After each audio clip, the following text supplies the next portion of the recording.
Sweet born recipe.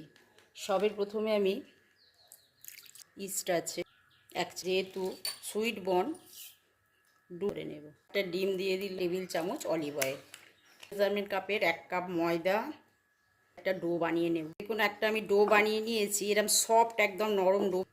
1 ঘন্টা রেস্টের পর দেখুন পুরো ফার্মেন্টেশন হয়ে গেছে। আমি ময়দা ছড়িয়ে নিয়েছি। সফট ডোটাকে আমাকে বারবার এইভাবে ফোল্ড করে নিয়েছি 10 থেকে 12 লাগে, এইভাবে ফোল্ড করে নেব। সবকটা কেটে নিয়েছি, এইবার এটাকে এইভাবে গোল করে বানিয়ে নেব। ওপরে একটু দেখতে সুন্দরের জন্য একটু টুটি ফুটি দিব। আপনারা চুলোতেও করতে পারেন, গ্যাস ওভেনে। আমি ওটিজিটা আমি 10 মিনিট ফ্রি হিট করে নিয়েছি।